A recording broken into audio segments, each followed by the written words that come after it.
Hi guys and welcome. This is Jen Gaeta Siciliano, artist, memoir writer, bipolar psychiatric survivor, and your host of Not As Crazy As You Think podcast, the place that offers an alternative perspective on mental illness, highlighting creativity, non-conventional healing, and breaking on through to the other side. If you are ready for a new narrative on the mental realm that celebrates crazy and cool without penalty, then Not As Crazy As You Think is for you. Hello, this is Jen Gaeta Siciliano.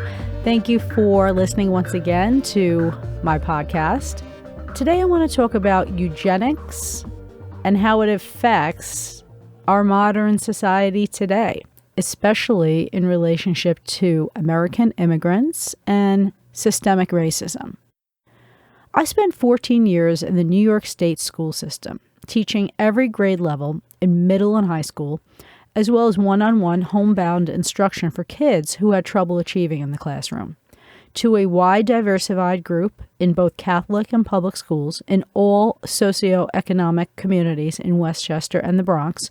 I taught English, writing, theater, and even math. In 2001, I worked at Middle School 135 in the Bronx, teaching 6th grade Black and Hispanic youth. It was an underprivileged community. The kids were forced to sit on the windowsills throughout the fall semester because of an inexcusable shortage of desks. I dealt with kids who had crack dads and late-night Walmart working moms who needed to rely on their own children to put themselves to bed each night after feeding their younger brothers and sisters supper.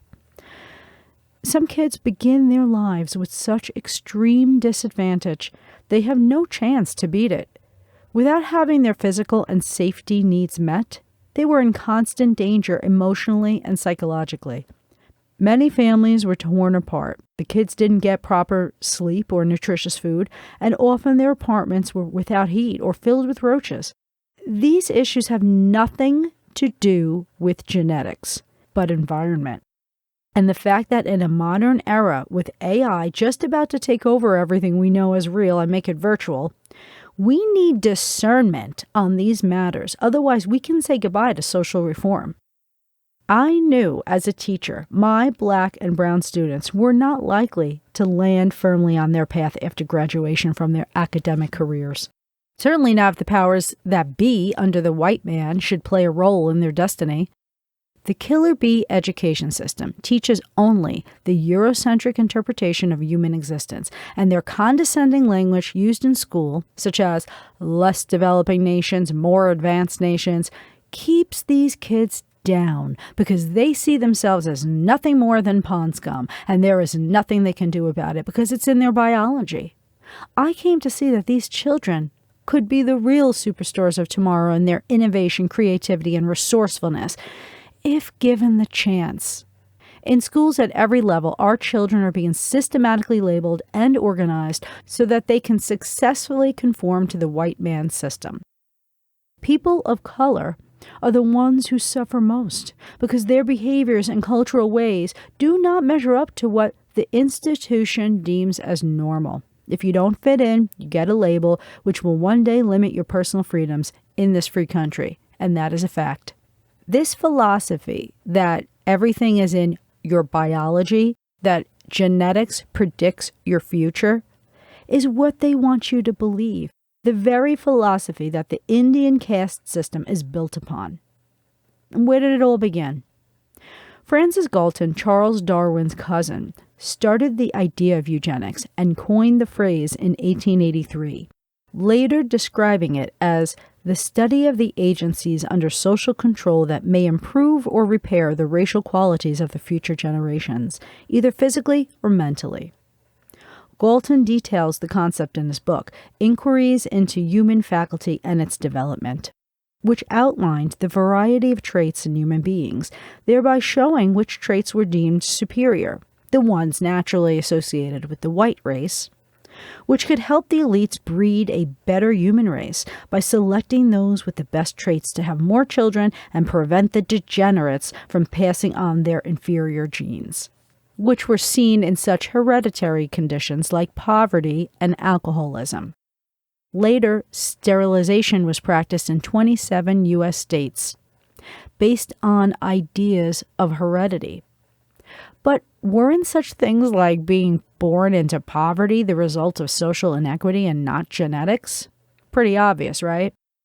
The essential problem with eugenics is that it is built on the assumption that heredity is purely physical in the genes, that it's a material structure that is passed down. But if you get a chance to listen to my episodes on Rupert Sheldrake, episodes 15 and 16 of Season 2, you will see that an alternative theory like morphic resonance allows inheritance to be passed along through more than just structural genes, which then accounts for the missing hereditability problem and also allows room for principles of quantum physics. I always knew the idea that everything is strictly genetics was a false concept, and over the years I've been shocked how much funding is thrown in this direction. If there are more ways that people can inherit traits, why are we so ready to fork over all scientific discovery into the future of genetics? It's because of the history of eugenic ideology going on still in this country and much of the world. Basically, it's the Aryan white man's fantasy.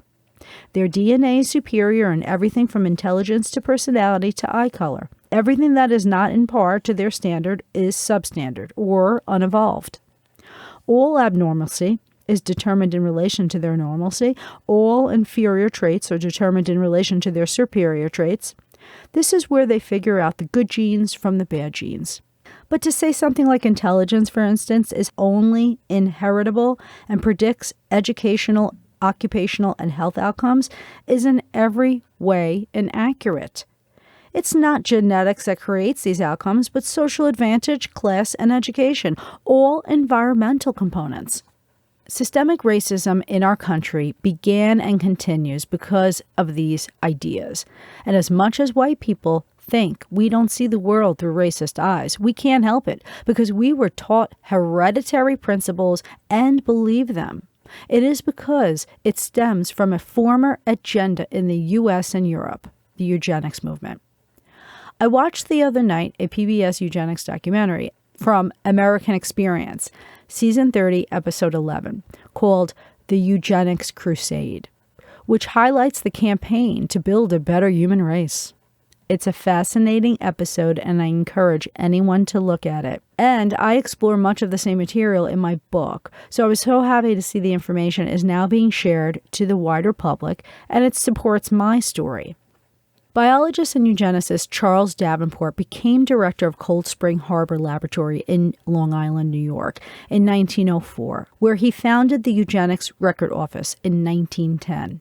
During his time at Cold Spring Harbor Laboratory, he investigated aspects of the inheritance of human personality and mental traits, and over the years he generated hundreds of papers and several books on the genetics of alcoholism, criminality, feeble-mindedness, bad temper, intelligence, manic depression, and the biological effects of race crossing. His 1911 book, Heredity in Relation to Eugenics, argued that many human traits were genetically inherited. So it would therefore be possible to selectively breed people for desirable traits to improve the human race. Printed and published with money and support of the Carnegie Institution, the book was a great success and very influential in the early 20th century eugenics movement in the United States. Although it was widely used as a text for medical schools in the United States and abroad, the science in the book came to be regarded as seriously flawed. And the book was later blamed by some for contributing to widespread eugenic sterilization programs in the United States and to the racist policies of Nazi Germany. We can see this as history from long ago, and we have learned so much since, right? So we're no longer bound by this history. But the ideology has never gone away, as Davenport's language is still all too familiar. According to the PBS episode, in a letter to a friend, he stated, "Can we build a wall high enough around this country so as to keep out these cheaper races?" Sounds familiar? This language of today that was embraced by half of America is simply wrapped in a different package. former President Donald Trump embraced anti-immigration legislation, and he was voted in possibly because of the country being in popular agreement with this ideology of his, which is not a new idea, but a persistent one that won't die. Early on in his 2016 campaign, he repeatedly said that illegal immigrants were criminals. In order to prove this claim was nothing but rhetoric and not based on fact, a study was conducted and was published in the Social Science Quarterly, Volume 97, Issue 3, by David Green. Published May 31st, 2016, the title of the paper is The Trump Hypothesis, Testing Immigrant Populations as a Determinant of Violent and Drug-Related Crime in the United States.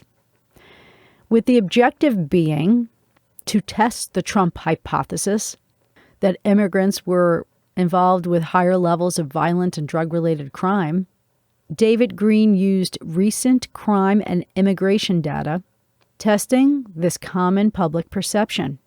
His methods were to study the rates of violent crime and drug arrests by state, pooled between 2012 and 2014. Then compared them against pooled statistics on foreign-born and Mexican nationals living in the United States, as well as estimates of undocumented foreign and undocumented Mexican populations by state. The results of the data uniformly showed no association between immigrant population size and increased violent crime. Seems pretty fair. But the fact that we need a scientific study to prove such a thing is illegitimate and disheartening to anyone in this country who isn't white. And to white America, this racist hierarchical ideology is what has been taught since the early 20th century. This is systemic racism. This is the heart of it, the white man's narrative of his own superiority. For all you white guy listeners, let me share with you my language. I love white guys. I really do. But anyone, black, white, woman, or man, who buys into this superior genetics bullshit that is being pushed in the field of genetics as the only narrative that is true to the entire world, then you're telling me that a bipolar is a defective gene because it's the same philosophy in psychiatry, and we can't possibly see eye to eye. Psychiatry believes through their convoluted pseudoscience that I have inherited my mental illness from my family. Structurally, meaning in the shape and look of my germplasm or genetic material. It has nothing to do with analyzing the truth of anyone's real lives. The psychiatric institution was very happy with their proof of inheritance when they learned my cousin was labeled a schizophrenic. Now, one can look back at my gene pool and think, well, she has a schizophrenic cousin and a feeble-minded cousin. No wonder she's bipolar. It's in the genes.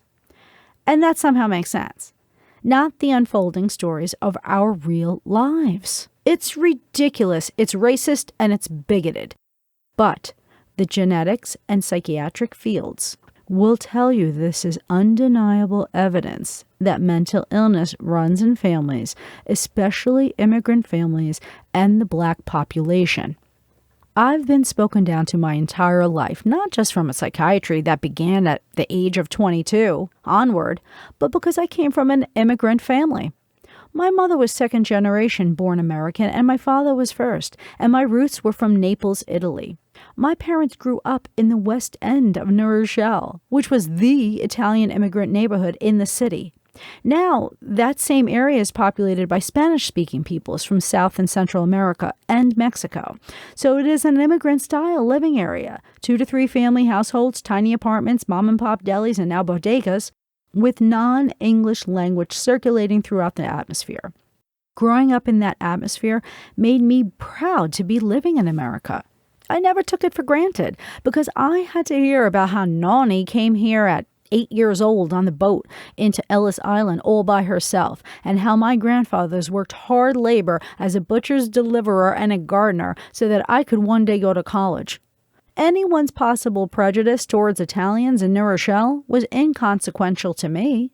I knew, even though I may have had characteristics that were inherited from my parents, like maybe eye color or height, I knew overall that my essence was some kind of blend of soul dust, which was not tangible or could be seen under a microscope.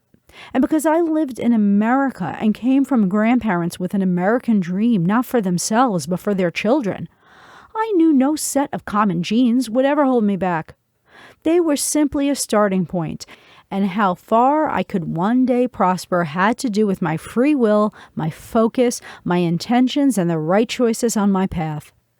I saw very clearly that the ones who considered themselves superior in this country were only seemingly more intelligent because they were able to afford a college education. I was the first of my cousins to ever attend college, so I never cared too much about any prejudice growing up because I was a very intelligent person who was thankful that I was going to take my family's lineage further, that I would be the generation that changed things around for my family bloodline and would rise to a higher class and prosperity. This is the American dream for the immigrant, one that was achievable. And this is why the American white class hated filthy degenerates walking into Ellis Island, because they saw us as spreading our hereditary diseases into their new white country. Meanwhile, it is still a mystery how they convinced their kind that stealing the land from the indigenous and calling it their own made it rightfully theirs. They had already made peace with it, that the white man was destined to take it all, because they were naturally selected with genes to outlast every other race, and in competition to the end, they would never give in. So, what was needed was modern scientific meaning behind such ideas. In order for their ideas to continue to move forward, they inevitably needed the existence of their superiority in their own race to prove the inferiority of the others.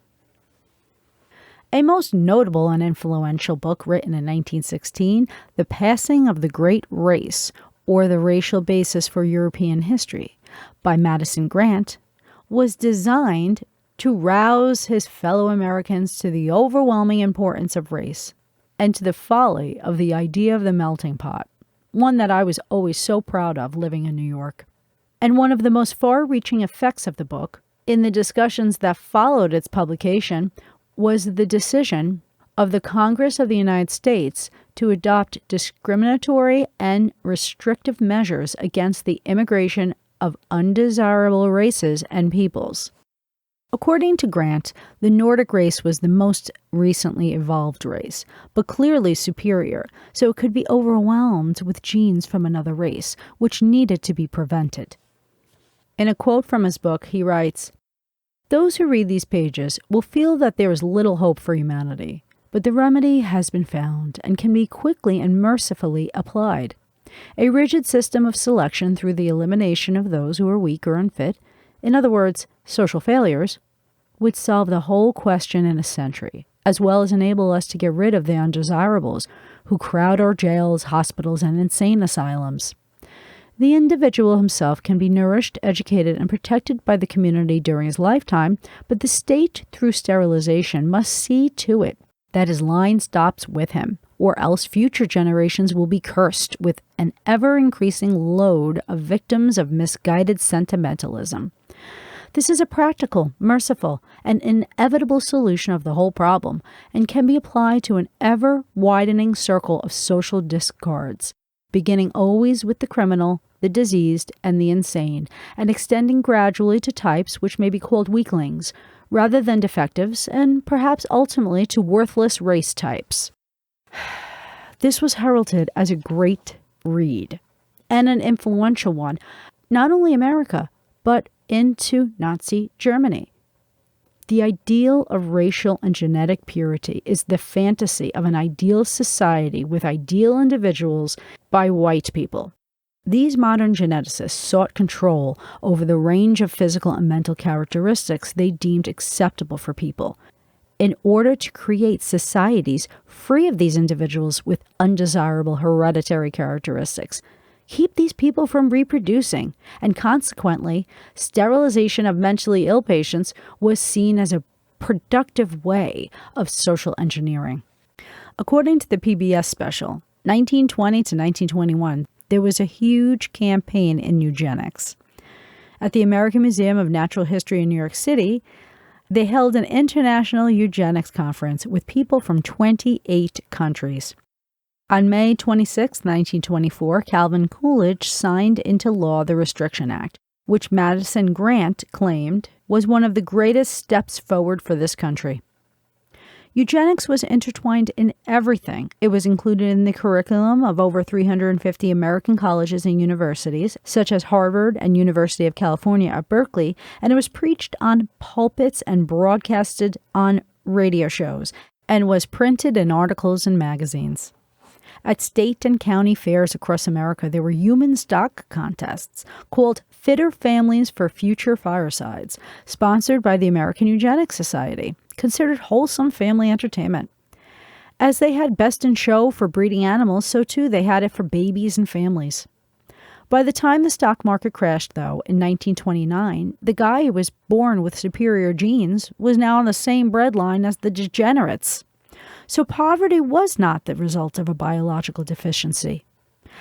The fact that we still deal with overbiologizing seen in psychiatry is how systemic racism continues to flourish. By the time World War II hit, Hitler had already been inspired by Madison Grant and his cronies. And when he was in prison, he read Grant's book, The Passing of the Great Race, and was highly inspired, committed that the Nazis sterilize all weak-minded. The Nazi Party, too, was influenced by social Darwinism, these ideas of racial and genetic purity, and the mythology of a superior race. And there can't be any doubt about the role played by the medical profession in the planning and execution of the eugenics programs in Germany, particularly psychiatry.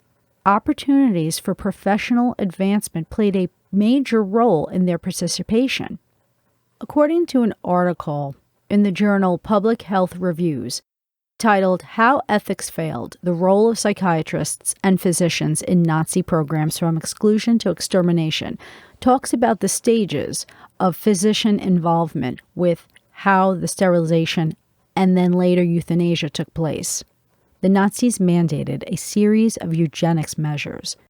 In 1933, the law for the prevention of progeny with hereditary diseases was passed, which separated, classified, and excluded those with hereditary diseases to protect future generations and to improve the German race. It legalized the forced operative sterilization of individuals with congenital diseases, feeble-mindedness, schizophrenia, hereditary epilepsy, manic depression psychosis, severe alcoholism, hereditary deafness, hereditary blindness, and severe malformations. There was an estimated 388,400 forced sterilizations. In 1935, the marriage health law mandated screening of the entire population in Germany to prevent marriages of persons considered carriers of hereditary degeneracy. And all medical doctors in Germany were obliged to report hereditarily diseased individuals to the authorities in Berlin. Hereditary health courts were set up, in which juries of experts determined who should be sterilized. The law resulted in the sterilization of an estimated 300,000 to 400,000 individuals. Stage 2 was euthanasia of the mentally ill, disabled children, and juveniles. And we all know what Stage 3 led to. These German sterilization laws were a direct extension of what was going on in America. But the Holocaust undercut any justification for eugenics, and it lost its movement in America. But movement or not, the ideology was still there, and racial theory was still taught. That was never done away with. It was just given less attention and hushed up. The U.S. Supreme Court still permitted such laws to remain on the books for decades after the war, leaving thousands still affected by sterilization laws, and the practices did not come to an end until the 1970s. And who were those sterilized? According to an article in the HuffPost by Alexandra Mina Stern, entitled That Time the United States Sterilized 60,000 of its citizens, she writes, Our data set reveals that those sterilized in state institutions often were young women pronounced promiscuous. the sons and daughters of Mexican, Italian, and Japanese immigrants, frequently with parents too destitute to care for them, and men and women who transgressed sexual norms. Preliminary statistical analysis demonstrates that during the peak decade of operations from 1935 to 1944, Spanish surnamed patients were 3.5 times more likely to be sterilized than patients in the general institutional population. What happened in the past, unless it is spoken about and put into proper context that it is wrong, not only morally, when taken to its worst logical conclusion, but also theoretically, will not allow things to change in our country. In an article written this past month, June 2021, on Mad in America's website, titled "The Consequences of Historical Racism in Psychiatric Publications," talks about a forthcoming article to be published in the Canadian Journal of Psychiatry by Eamon Ben-Sheikh and his colleagues, who explore the history of racism in psychiatric peer-reviewed journal publications. They point out that many journals still include pseudoscientific findings from historical periods of unrestrained colonialism, slavery, and Nazism. Little has been done to address this racism in the scientific publishing. But the authors feel that they should include a disclaimer about the pseudoscientific nature of the content. They write, "We recommend that all scientific journals identify any historical publications that have a racist content and add at the beginning of these publications a disclosure statement." Ben-Sheikh and colleagues found companionship in a 2020 letter signed by 166 members of the Royal College of Psychiatrists in the UK. The letter, written after the murder of George Floyd, urges the college to create an independent commission to identify and correct the problems of racism, colonialism, and bias at the root of psychiatry. The problem with so much of this inside scientific journals is that people are using this erroneous bias to base their research on these findings. The current research highlights the large and looming area of historical racism and publication bias in psychiatric journals. It is used to undermine the fundamental human rights of marginalized groups. The research points to prominent authors who accepted racist ideologies as fact and their influence on their research. For example, Emil Kraepelin, who is considered the biggest influencer of the DSM, or the Diagnostic and Statistical Manual of Mental Disorders, championed a racial developmental hierarchy and thereby ignored the social context of his observations. Psychiatry has traditionally been used politically and socially in a malicious way at many different points of history, and we should look at this critically and responsibly and embrace our collective responsibility to change these erroneous views. But we are not moving in that direction. In the effort of genetic engineering, we are going down the same road. It's just in a different package. In an article on Medium.com by Brian Armstrong, written on October 6, 2019, "The Pros and Cons of Genetically Engineering Humans," he writes, "Most people take it as a given that they can never change their genes, which is actually quite sad if you think about it. It feels terrible to be stuck in any situation where you're powerless to change it. Nature can be very cruel to us, and genes can create an uneven playing field in life. Genetic engineering may not be the whole solution, but it would certainly unlock a big piece of it." Genetic engineering is eugenics. It's modern-day eugenics, no matter what they tell you. If you look further and further into their research and into their philosophies and into their history, you will see it. It is a direct extension of these old genetic theories that are based in racism. All throughout my life, I have looked at this literature, and it has made me sick. I have dealt with being on the other side of this discriminatory and insulting view of what they think my genes encompass. Our lives are not predetermined by genes. We are more than that. And until we see that clearly, there will be no hope for any social reform in this country or around the world. I'm letting go of these theories, and I hope you will consider looking at things in a different way as well. Thanks for listening to Not As Crazy As You Think, and don't forget to subscribe to my YouTube channel. And remember, mental health is attainable for anyone, especially those labeled with mental illness. Until next time, peace out.